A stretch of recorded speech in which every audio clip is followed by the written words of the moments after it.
ऐसा मणिपुर का स्थिति किसने बनाया? प्राइम मिनिस्टर ने बनाया। तो मोहब्बत तो हमारे साथ, शादी आरएसएस के साथ। ऐसे प्रधानमंत्री जी है। क्या उसके पहले नहीं थे स्कूल? अरे मोदी जो पढ़े, शाह जी जो पढ़े, ये सब हमारे स्कूल में ही पढ़े। नहीं तो क्या, कहा ये लंदन जाके पढ़े? आप तो आए सीधा ऊपर से टपके, लड़े भी नहीं इलेक्शन, चीफ मिनिस्टर बने। चीफ मिनिस्टर बनने के बाद एमएलए बने। इतने नाटक करते हैं, शायद उन्होंने नाटक कंपनी में भर्ती होने के बजाय पार्लियामेंट में आए। मुंबई में और एक मीटिंग रखे हैं 31 और 1 को, वहां लोग फिर 26 पार्टी के लोग जुड़ेंगे।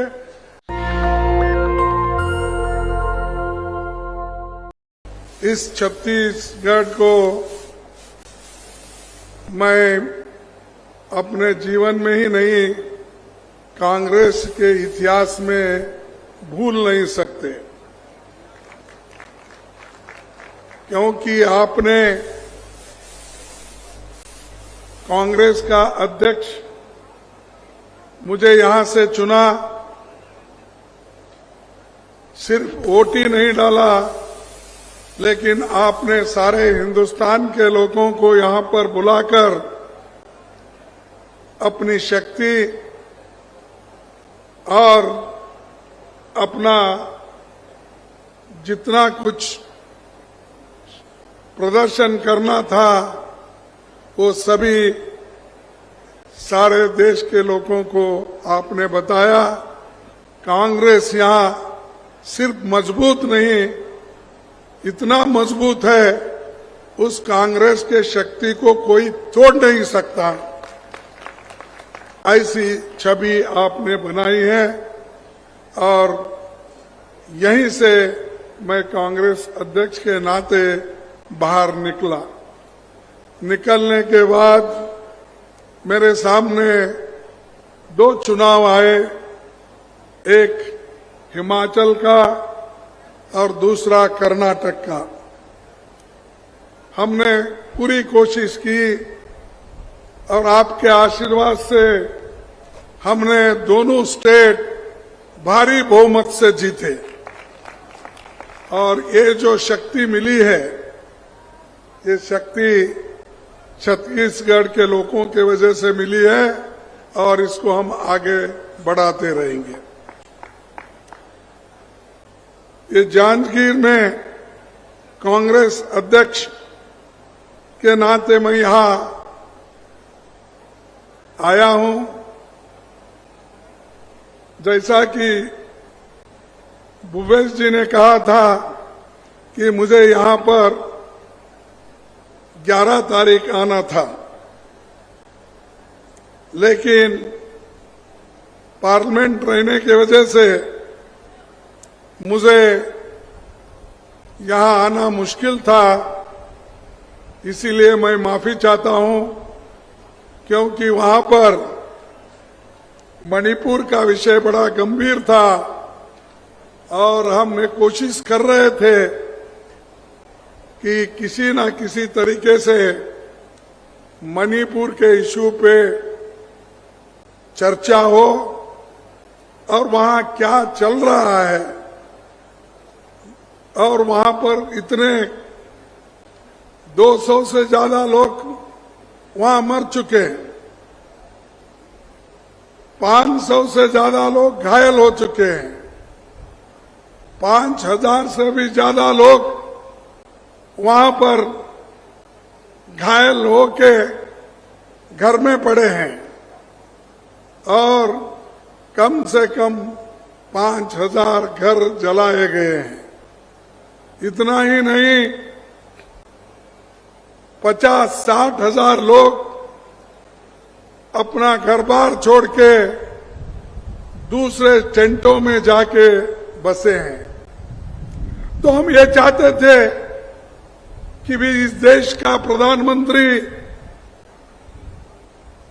मोदी जी अपना मुंह खोलेंगे, कुछ लोगों को बताएंगे वहां के स्थिति को। क्योंकि राहुल गांधी जी खुद वहां जाके आए, उन्होंने वहां की हालात को देखा, लोगों से मिले, बच्चों से मिले, महिलाओं से मिले और अनेक लोगों से उन्होंने मिला, विद्यार्थियों से मिले। मिलकर वहां के हालात उन्होंने प्रेस के जरिए अपनी बयान जाहिर की। लेकिन हम ये सुनना चाहते थे, प्रधानमंत्री हमेशा ये कहते हैं कि मैं 140 करोड़ का प्रतिनिधि हूं, इस देश का नंबर 1 मैं लीडर हूं। तो हम ये चाहते थे कि भाई 140 करोड़ जनता का नेता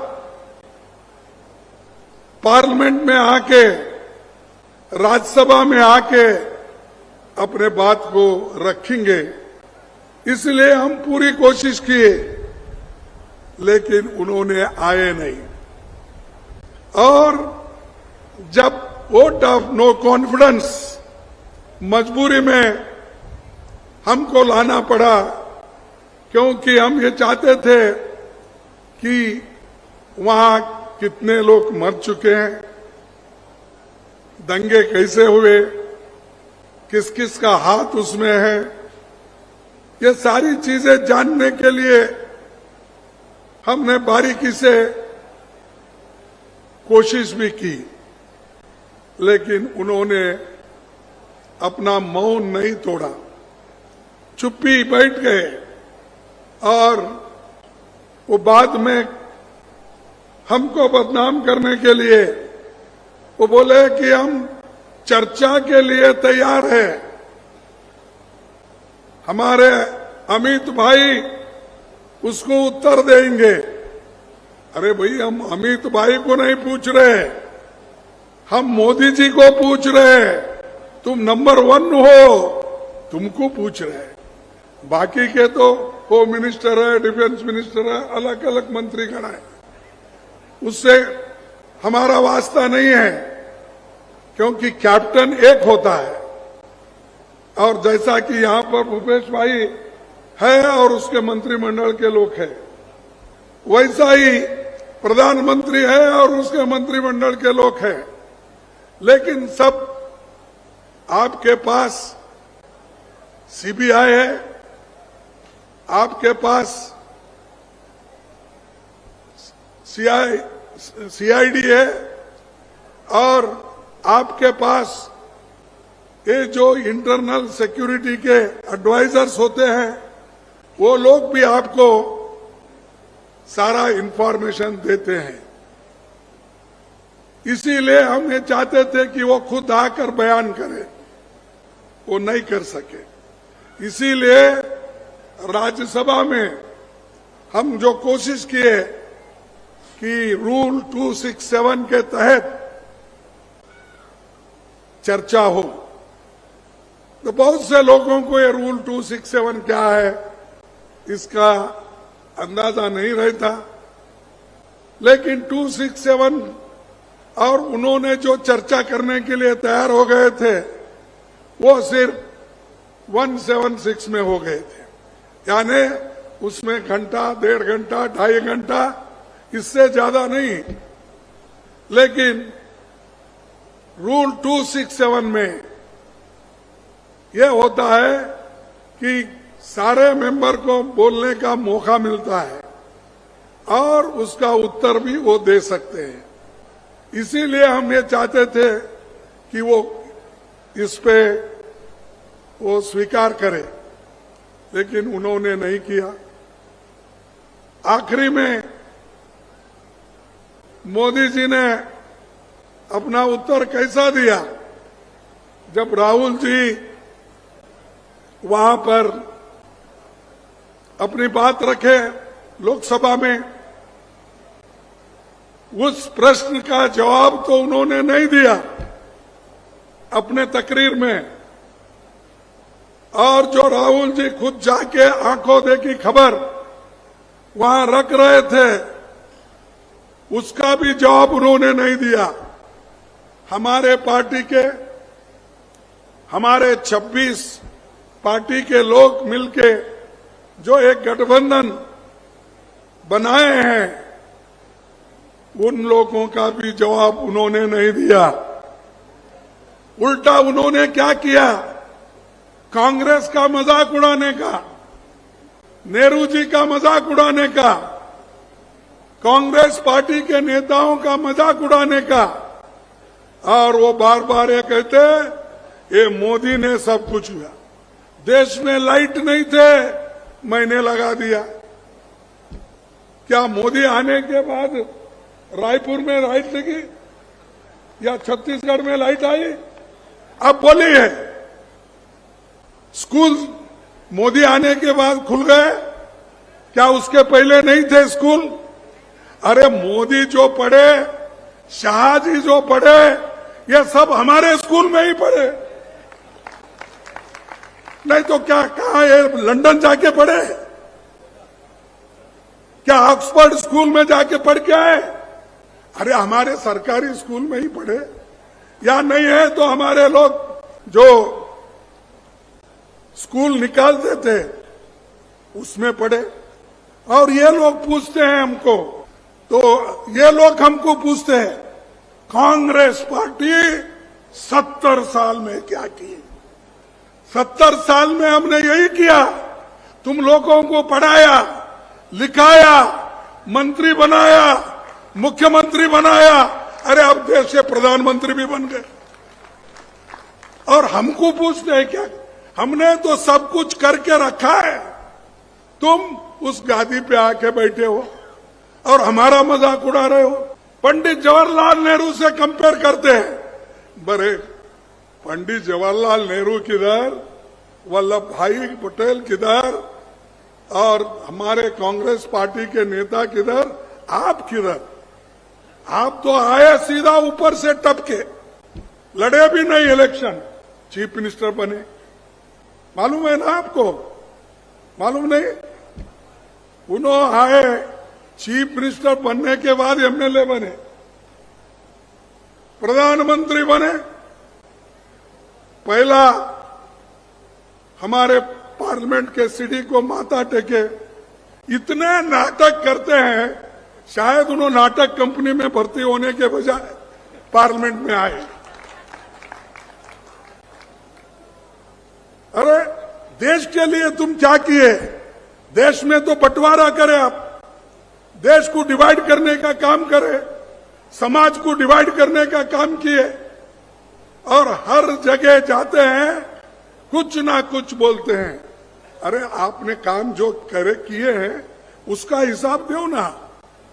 यहां जो भिलाई कारखाना है वो भी मोदी के जमाने में आया, शायद नहीं? आपने उनको बुला के फाउंडेशन,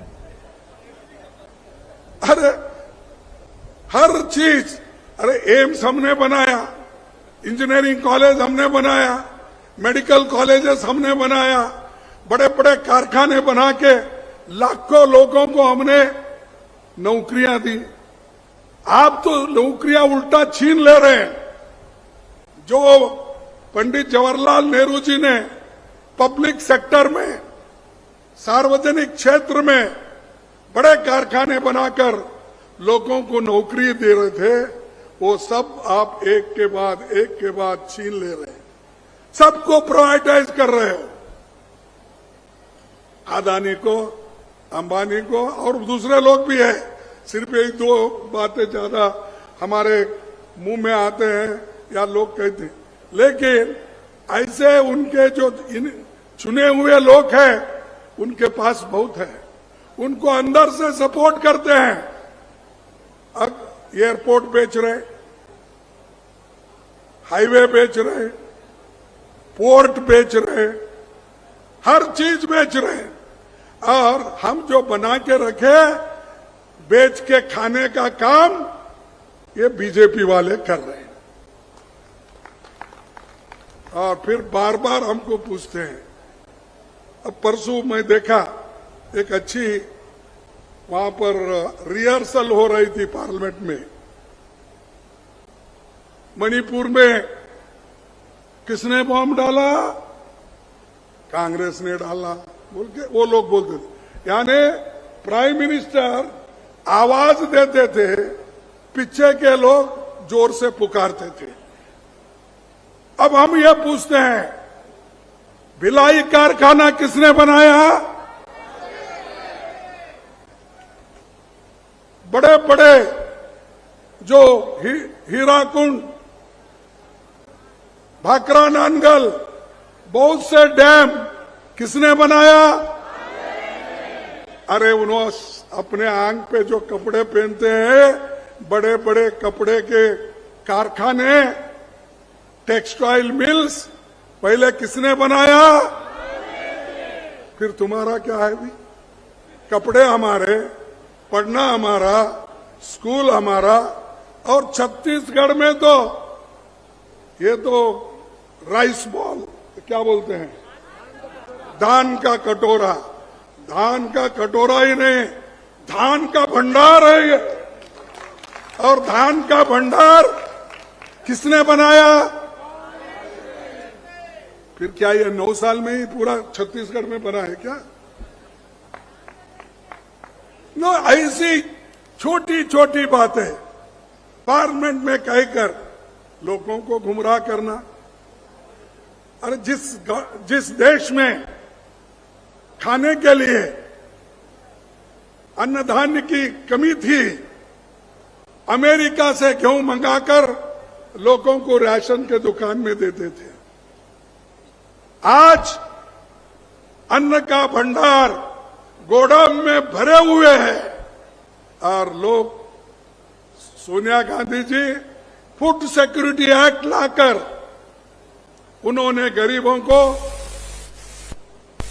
एक धान देने का, राइस देने का काम शुरू किया और हर एक कुटुंब को कम से कम 35 केजी राइस देने का काम उन्होंने किया।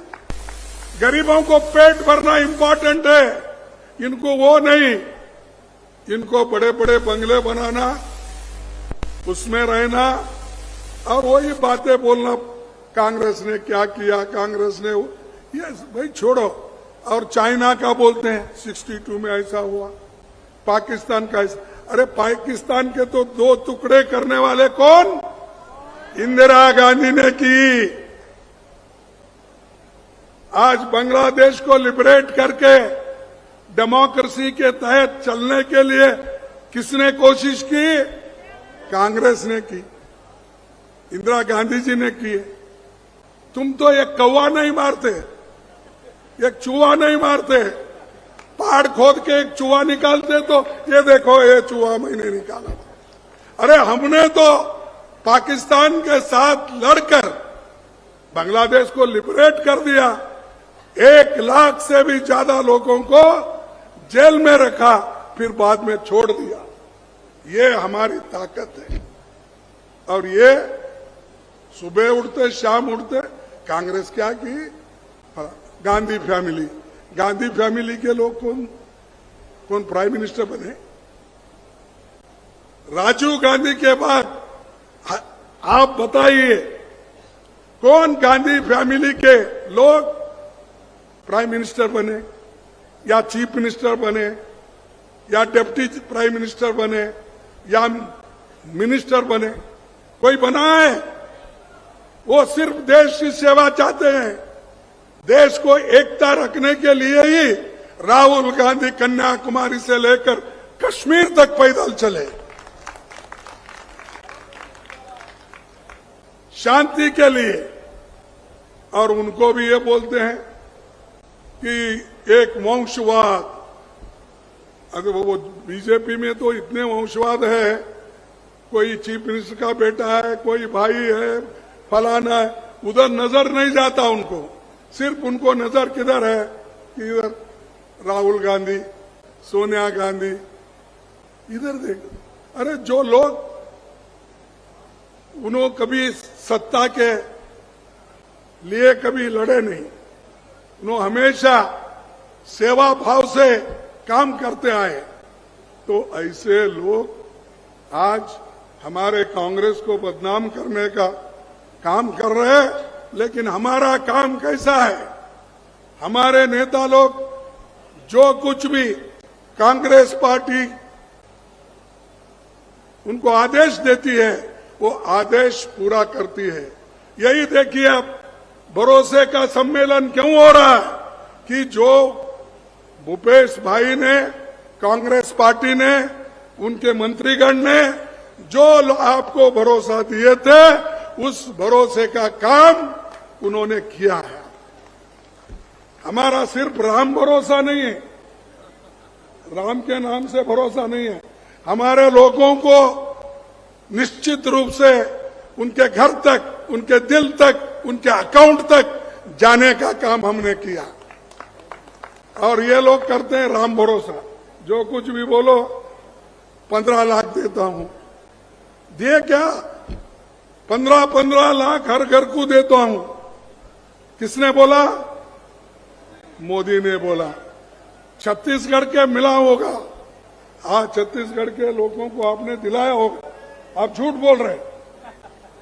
हाँ, ये कैसा? क्योंकि या तो प्राइम मिनिस्टर झूठ होगा या नहीं तो आप, कहीं कोई ना कोई झूठ होगा ना भाई, नहीं तो आप लिए सो वाले झूठ बोल रहे। 2 करोड़ नौकरियां, 2 करोड़ नौकरियां हर साल देंगे। अब 9 साल बीत गए, 18 करोड़ नौकरियां आपको मिले नहीं? ये नहीं कैसा? एक देश का प्रधानमंत्री झूठ बोलता है? नहीं, आप नौकरी लेकर झूठ बोल रहे हो, मुझे ऐसा कहना पड़ता है। तो ये अपनी उन्होंने जो भरोसा दिए वो एक भी फुलफिल नहीं हुआ। और कांग्रेस पार्टी के हमारे भूपेश बघेल जी ने और उनके मंत्रिमंडल में जो भरोसा दिया वो करके दिखाया। और ऊपर से हमको पूछते हैं क्या? अरे जो कुछ किए हैं हमारे लोगों ने किया है, और आपको हमारा नाम, हमारा काम अगर लेने में कोई शर्म आती है तो छोड़ दो उसको आप, लेकिन लोग भूलेंगे नहीं।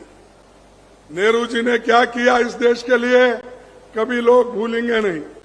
गांधी जी इस देश को आजादी दिलाई, वो भूलेंगे नहीं।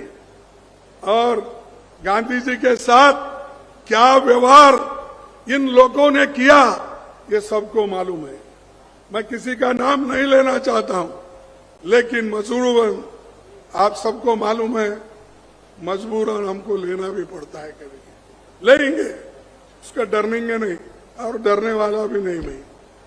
खासकर हमारे जो भाई लोग हैं, ये अच्छा काम यहाँ पर हो रहा है और उनको भी जरा डर, इस बार भी हमारी कांग्रेस ही यहाँ पर जीतेगी ऐसा उनके लोग भी कह रहे हैं।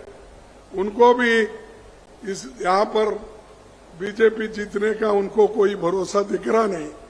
उसीलिए वो क्या कर रहे हैं कि किसी तरह से यहाँ के लोग चिढ़ जाए, यहाँ के मिनिस्टर चिढ़ जाए, डर जाए, या चीफ मिनिस्टर डर जाए, तो इसीलिए अरे ये तो डरते नहीं भाई, इनको क्या करना, लगा दो इनके पीछे ईडी, लगा दो इनके पीछे सीबीआई, लगा दो इनके पीछे और एक विजिलेंस, ये सब ये कर रहे हैं डराने के लिए। लेकिन कांग्रेस के लोग कितने मजबूत है, ये डरने वाले नहीं है। अरे हम तो आजादी, फांसी के फंदे पे चढ़ के आजादी लाए ना, हम ब्रिटिश को डरे नहीं, तुमको डरते। रायपुर में हमारी मीटिंग चल रही थी, बाहर से अंदर से लाखों लोग वहां जमा हुए थे। उस वक्त भी प्रधानमंत्री के लोग ईडी का, सीबीआई का ये काम चल रहा था।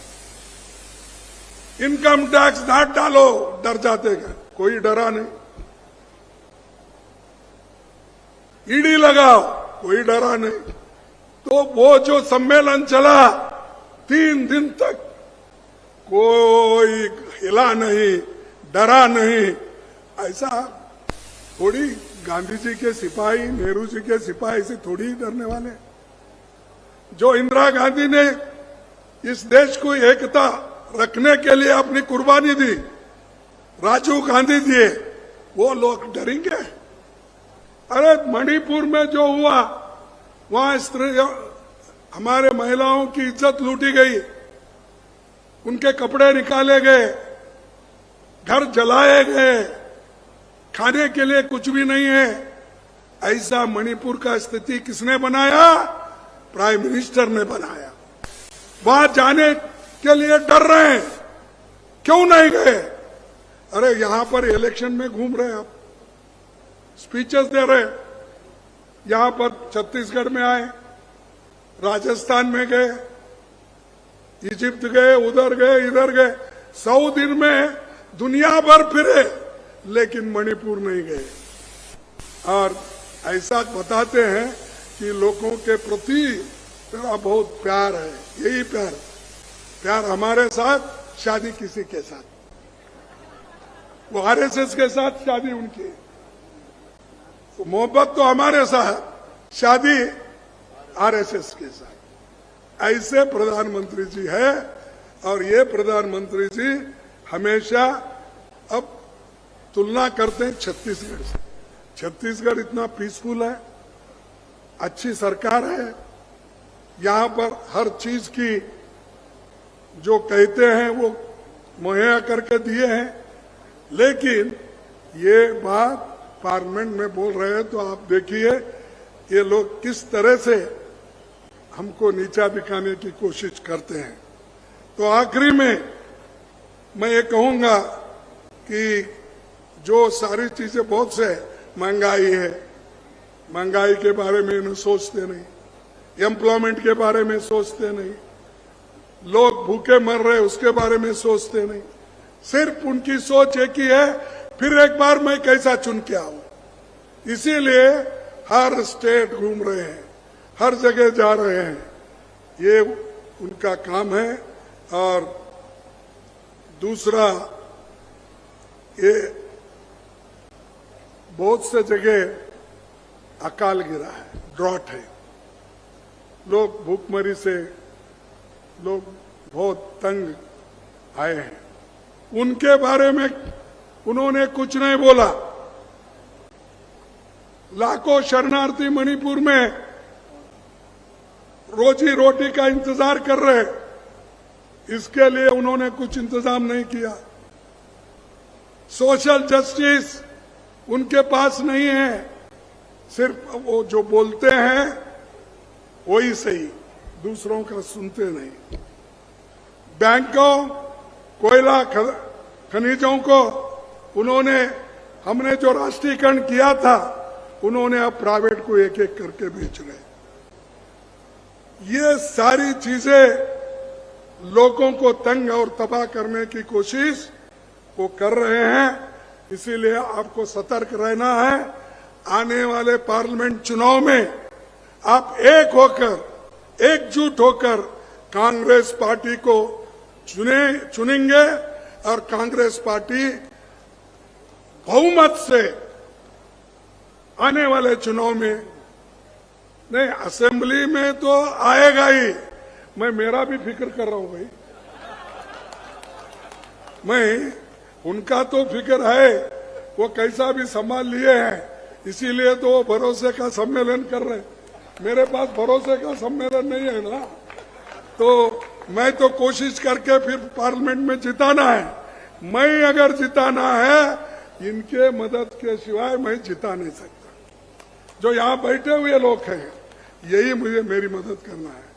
तो इसीलिए पहले तो इनका है, तो ये लोग मेहनत करेंगे, करने वाले हैं। तो इसीलिए मुझे पूरा यकीन है कांग्रेस पार्टी फिर से सत्ता में यहाँ आएगी और बीजेपी को यहाँ कुछ नहीं मिलने वाला। एक 2-4 सीट मिले तो बहुत हो गए, पहले से ज्यादा अगर लिए तो 2-4 सीट ही बचते हैं। नहीं तो आप बोलेंगे खुश होकर तो हम इतना जीत रहे 1-2 दान में देंगे, ऐसा मत करो, वो बड़े खतरनाक होते हैं। तो ये बात है, इसीलिए हमको पार्लियामेंट इलेक्शन बड़ा भी महत्व है। असेंबली तो महत्व है ही है, पार्लियामेंट इसलिए महत्व है कि हमको देश के संविधान को बचाना है, इस देश के डेमोक्रेसी को बचाना है। इसीलिए हमको पूरे देश में काम करना है। अब हम मुंबई में और एक मीटिंग रखे हैं 31 और 1 को, वहां लोग फिर 26 पार्टी के लोग जुड़ेंगे और हम सब जनता को ये दिखाना है कि हम मिलके काम कर रहे हैं और आगे आने वाले दिनों में जो कांग्रेस पार्टी और दूसरे पार्टियां मिलके बीजेपी को हराने की पूरी ताकत लगाएंगे।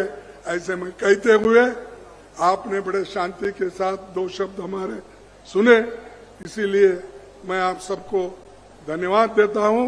नेशनल दस्तक की आपसे गुजारिश है कि अगर इसको बचाना चाहते हैं तो नेशनल दस्तक को सब्सक्राइब करने के लिए रेड कलर के सब्सक्राइब बटन को दबाएं, फिर बेल आइकन की घंटी दबाएं। नेशनल दस्तक को बचाने के लिए बहुत जरूरी है कि हर खबर को शेयर करें, लाइक करें, कमेंट जरूर करें।